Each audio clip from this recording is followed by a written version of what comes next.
Welcome to our Be the Sun, Not the Salt podcast. This is another in our series, How? How do I practice being heliotropic in all kinds of different settings? And we got a great question. How do I keep my confidence when my job requires me to face a lot of rejection? I'm joined by my chief super spreader, Connie Fontaine. She and I have been talking about this topic and how can we give you helpful tips on keeping your confidence when your job requires you to face a lot of rejection. Con? That's right. Well, I mean, all of us have faced rejection at one point in our lives, whether it's personal, professional, or both. So I think this one will be fun for anybody who's listening. And yet, we have a lot of people in our lives that we work with that face rejection a lot because they're in sales, and rejection is rejection only partly because of the numbers. You can only Exactly. float a certain number of people that you talk to. I think you had a really good point when we were talking. I always like things that I can remember. Sticky lip. Uh, Like you had like 3 Ps that we were oh my just God. So this, I called several people that I know who are managers of salespeople and general managers and salespeople themselves.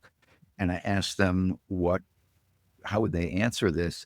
And it reminded me of something I wrote about and learned about and talked about, but had forgotten, which are the 3 Ps. And this is actually empirical, which is the 3 Ps for successful salespeople and for life is don't do these. Make them permanent, personal, and pervasive.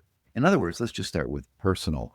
Don't take it personally. If you don't make a sale, it isn't about you. It's about the fit, the product, the circumstance, the context, the timing. A lot of circumstances have nothing to do with you. So don't take it, the first P, personally. The second one is don't make it permanent.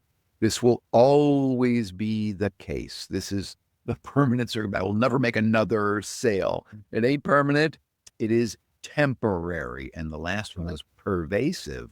Don't make it, bleed into every other aspect of your life, which is, oh my God, the rest of the day, the rest of my life.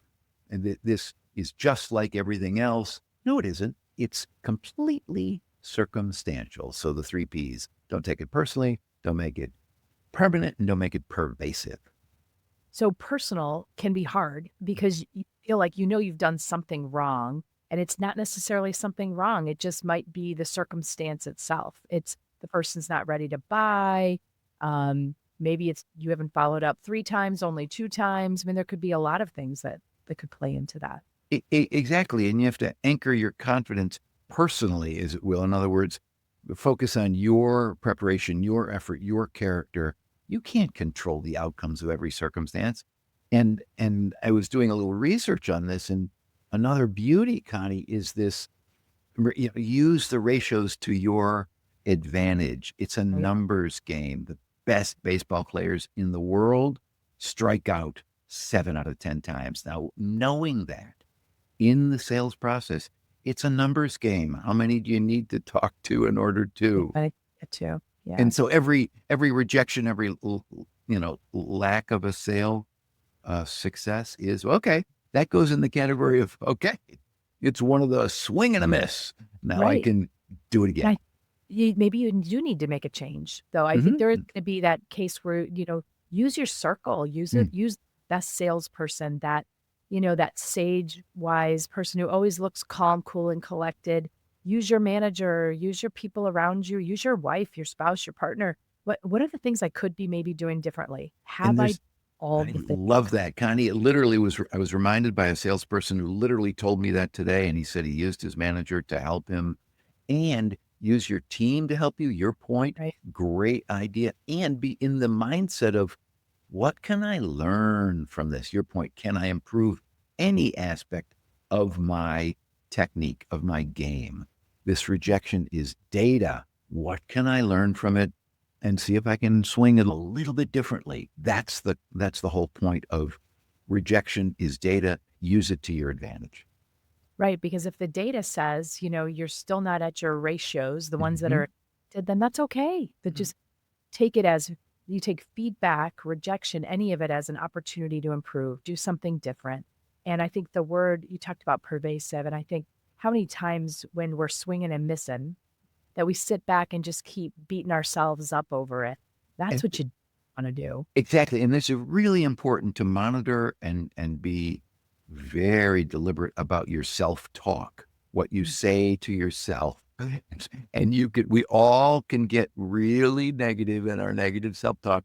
So see it, get a little distance from it, use what we've talked about before, the distanced self-talk.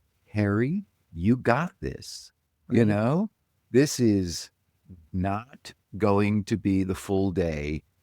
Right. And swing and a miss, get up there and do it again, and talk to yourself like you would a great coach, a great friend, a good mentor, a great teammate. So use your self-talk to your advantage Right. because it is natural and normal to Mhm. feel bad when we swing and a miss. Mm. And that without that good self-talk, you will have the potential of making it pervasive. We Yes. definitely don't want to make it permanent, but finding the way at the end of the day, I mean, how do you think maybe even if you get up and change places, instead of sitting at your desk, beating yourself up, looking at the computer screen, maybe it's get up, take a walk, maybe it's grab a cup of coffee, whatever it's going to do to change your environment for a minute. Great point, which is get up, move around, do something. I just read something about the power of going for a short walk. And Hmm. it's thinking at 3 miles an hour. So if Right. you go for a walk, it really allows you to reframe, regroup, and then go get it again.